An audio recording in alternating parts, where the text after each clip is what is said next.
Nah, kali ini saya akan memberikan materi tentang persamaan linear satu variabel atau biasanya disingkat dengan PLSV. Nah, ini merupakan materi yang diajarkan di kelas 7 SMP. Nah, oke. Seperti apa materinya, cakupan materinya, simak berikut ini. Oke. Jadi cakupan materi kali ini yang pertama yaitu tentang bagaimana cara mengidentifikasi bentuk-bentuk persamaan linear satu variabel. Persamaan linear satu variabel. Next, yaitu yang kedua ini yang inti yaitu tentang bagaimana caranya menentukan penyelesaian dari suatu PLSV atau persamaan linear satu variabel. Nah, yang ketiga ini tentang penerapan atau tentang soal cerita tentang PLSV. Nah, ini merupakan materi inti PLSV itu ada 3, tapi yang paling utama yaitu yang tengah ini ya. Kalau yang pertama ini merupakan awalnya ya, pengantarnya, yang kedua ini intinya, kemudian yang ketiga ini penerapannya. Oke, lanjut.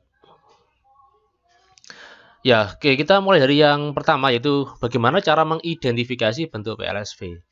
Mengidentifikasi itu apa? Mengidentifikasi itu kita memilih mana yang termasuk PLSV dan mana yang bukan termasuk PLSV. Ya, sekarang ada soal seperti ini. Manakah yang merupakan PLSV? 3x tambah 4 sama dengan 10. Oke, ini tanda lebih dari, ini 3x kuadrat sama plus 4. Nah, ada 1, 2, 3, 4, 5 kalimat matematika. Ini manakah yang termasuk PLSV? Yang pertama kita harus tahu dulu PLSV. P itu adalah persamaan. L linear, SV satu variabel. Berarti kita lihat P itu persamaan. Berarti kita lihat yang tandanya sama dengan. Nah, yang nomor 2 ini pasti bukan. Kenapa? Karena dia ini bukan persamaan. Karena yang dimaksud persamaan itu pasti lambangnya sama dengan. Ini bukan. Ya. Terus kemudian satu variabel. Lah variabelnya hanya satu. Kalau variabel ada 2 berarti bukan PLSV. Ya. Oke, kita lihat yang pertama. Nah, yang pertama ini merupakan PLSV. Ya. Persamaan linear satu variabel. Yang kedua ini bukan PLSV. Kenapa? Karena di sini tandanya bukan sama dengan. Jadi kalau tandanya lebih dari, kurang dari, ya, atau lebih dari sama dengan, itu bukan PLSV. Itu ada di bab yang ada di materi yang akan kita bahas berikutnya. Yang nomor 3 ini bukan PLSV. Kenapa? Karena tidak linear. Nah, linear itu apa sih? Linear itu kalau kita lihat pangkatnya 1. Jadi kalau kita lihat ini kan nggak ada pangkatnya. Sebetulnya ada tapi 1, nggak usah ditulis. Nah, kalau misalkan pangkatnya tidak 1, 2, 3, setengah, atau min 1, dan sebagainya, ini bukan PLSV. Sehingga nomor 3 ini bukan PLSV. Kemudian nomor 4, apakah ini ada sama dengannya? Iya. Apakah linear? Apakah pangkatnya semuanya 1? Iya. Apakah variabelnya ada 1? Kok ada 2 ini? Oh, ada 1 ini ya. Jadi memang sekilas ada 2, tapi kita harus tahu variabel. Variabel itu kan lambang atau huruf. Nah, hurufnya ada berapa di sini? Ada 1, yaitu apa? Y, ya kan? Hanya Y saja, sehingga variabelnya itu hanya 1 dan bisa dimasukkan ke dalam kategori PLSV. Nah, yang kelima ini sama dengan yang keempat, cuman di sini bedanya variabelnya ternyata beda ya. Ini X, ini Y. Berarti ada 2 variabel. Berarti ini bukan PLSV, bukan satu variabel, sehingga ini bukan termasuk persamaan linear satu variabel. Ya, semoga bisa dipahami. Kita akan lanjut.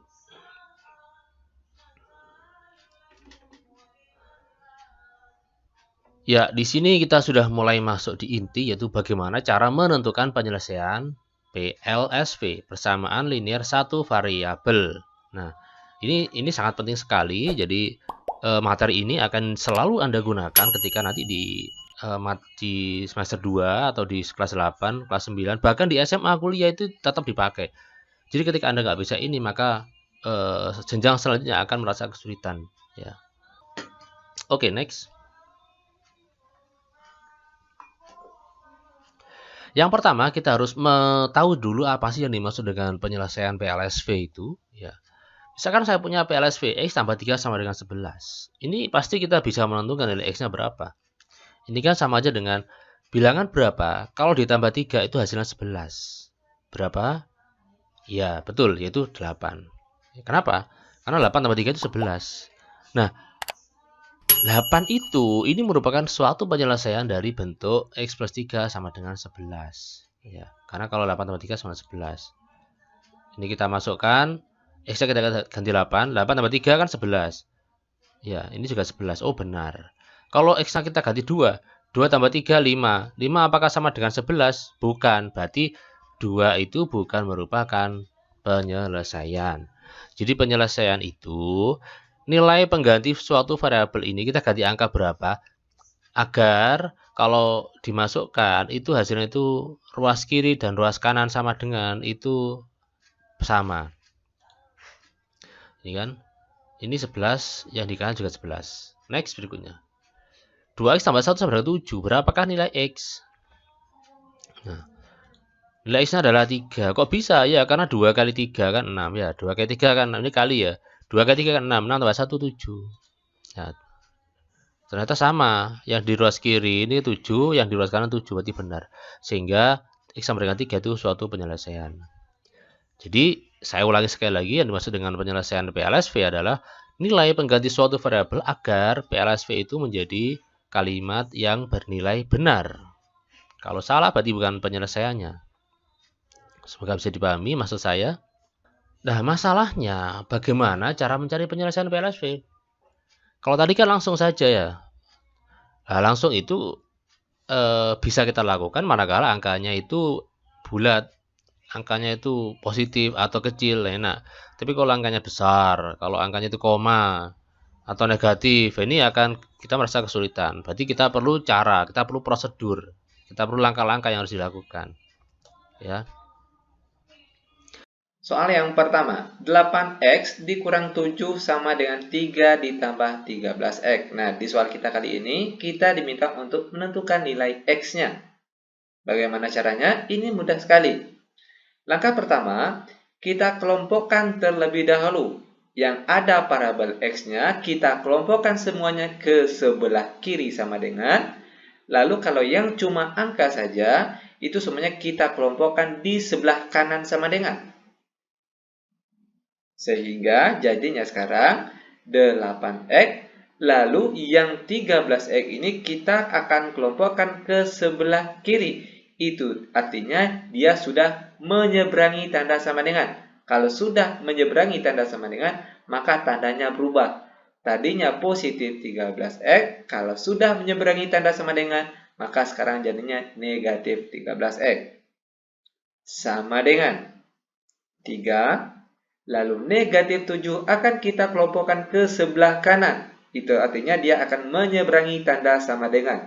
Kalau sudah menyeberangi tanda sama dengan, maka tandanya berubah. Tadinya negatif 7, sekarang berubah jadi positif 7. Lanjut, 8x dikurang 13x hasilnya negatif 5x sama dengan 3 ditambah 7 hasilnya 10.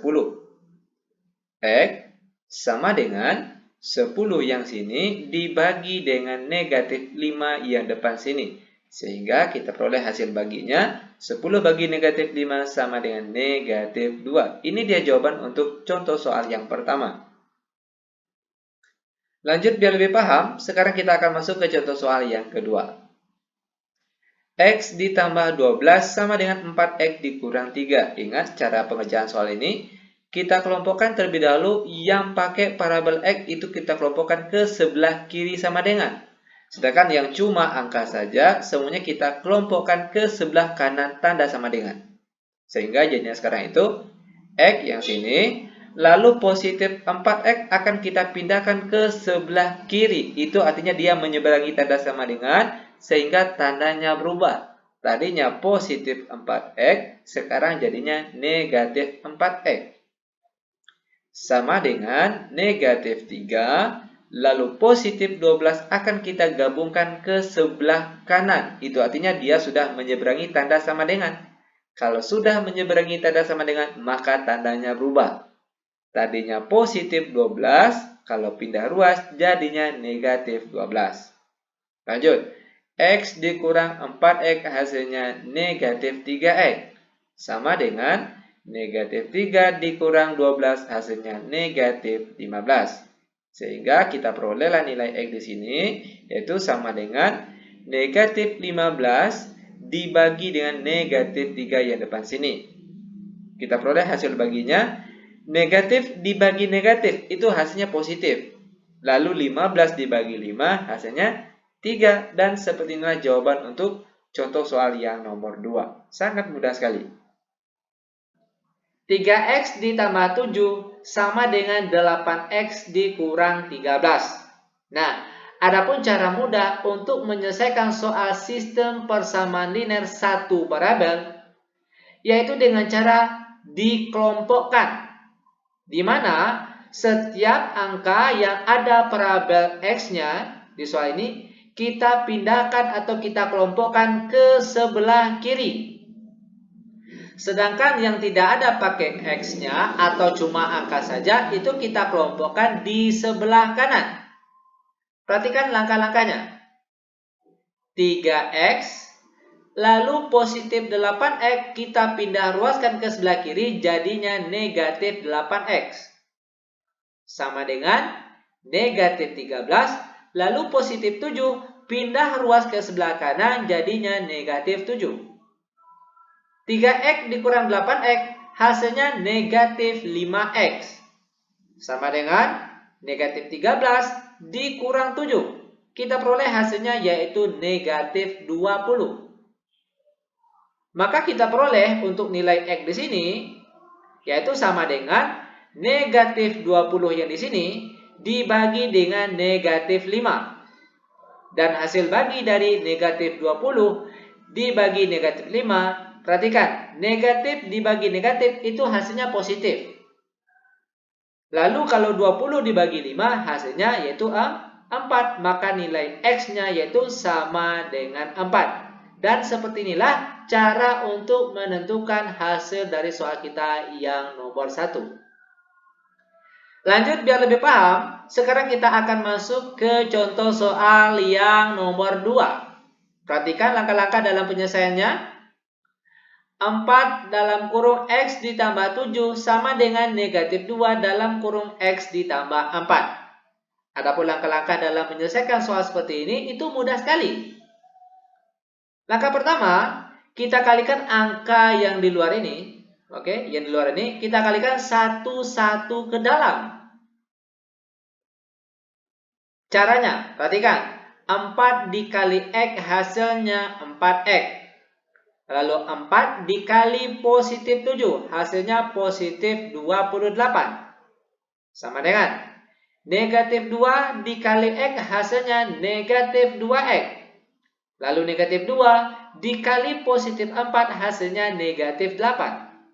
Ingat, setelah sampai di sini, baru kita kelompokkan yang sejenis. Yang masih ada pakai x-nya, kita pindahkan seluruhnya ke sebelah kiri. Sedangkan yang tidak ada x-nya, kita pindahkan ke sebelah kanan. Perhatikan caranya. 4x, lalu negatif 2x, kalau pindah ruas jadinya positif 2x. Sama dengan negatif 8, lalu positif 28, pindah ruas jadinya negatif 28. Lanjut, 4x ditambah 2x hasilnya positif 6x. Sama dengan negatif 8 dikurang 28. Kita peroleh hasilnya yaitu negatif 36. Maka kita peroleh nilai x-nya di sini yaitu sama dengan negatif 36 dibagi dengan 6 yang di sini. Kita peroleh hasil x-nya yaitu negatif 36 dibagi 6 hasilnya negatif 6. Nah, seperti inilah cara untuk menyelesaikan soal yang nomor 2. Bagaimana? Gampang bukan? Sangat gampang dan sangat mudah sekali tentunya. Lanjut biar lebih paham. Sekarang kita akan mencoba membahas soal yang nomor 3. Sekali lagi, perhatikan langkah-langkah dalam penyelesaiannya. 2x dikurang 2 lalu dibagi 3 sama dengan x tambah 6 lalu dibagi 5. Adapun cara mudah untuk menyelesaikan soal seperti ini, langkah pertama yang harus kita lakukan cukup kita kali silang saja terlebih dahulu. 5 dikalikan dengan 2X dikurang 2. Maka di sini jadinya itu 5 dalam kurung 2X dikurang 2. Sama dengan, lalu 3 di sini kita kali silang ke X tambah 6. Maka jadinya sekarang 3 dalam kurung X ditambah 6. Nah, langkah selanjutnya cukup kita kalikan saja angka yang di luar ini, kita kalikan satu-satu ke dalam. Pertama, 5 dikali 2X hasilnya 10X. Lalu 5 dikali negatif 2 kita peroleh hasilnya negatif 10. Sama dengan 3 kali X hasilnya 3X. Lalu 3 dikali positif 6 kita peroleh hasilnya positif 18. Ingat, setelah sampai di sini, barulah kita kelompokkan yang sejenis. Yang masih ada X-nya, kita pindahkan seluruhnya ke sebelah kiri. Yang tidak ada X-nya atau yang cuma angkanya saja, kita pindahkan semuanya ke sebelah kanan. Perhatikan, 10X, lalu positif 3X pindah ruas, jadinya negatif 3X. Sama dengan positif 18, lalu negatif 10 pindah ruas, jadinya positif 10. 10X dikurang 3X, kita peroleh hasilnya yaitu 7X. Sama dengan 18 ditambah 10, kita peroleh hasilnya positif 28. Maka terakhir, kita perolehlah nilai X-nya yaitu sama dengan positif 28 dibagi dengan positif 7. Itu hasil baginya adalah 4. Nah, seperti inilah cara untuk menyelesaikan contoh soal yang nomor 3. Keliling suatu kolam berbentuk persegi panjang adalah 200 meter. Jika lebar kolam adalah 40 meter, tentukan panjang kolam. Kita akan tulis yang diketahuinya, keliling sama dengan 200 meter. Kemudian lebarnya adalah 40 meter. Untuk rumus keliling persegi panjang adalah 2 dikali P tambah L. Kemudian kita akan masukkan untuk yang diketahuinya. Untuk keliling 200 sama dengan 2 dikali P ditambah 40. L-nya kita ganti dengan angka 40. Kemudian kita akan kalikan secara distributif. 2 dikali P adalah 2P.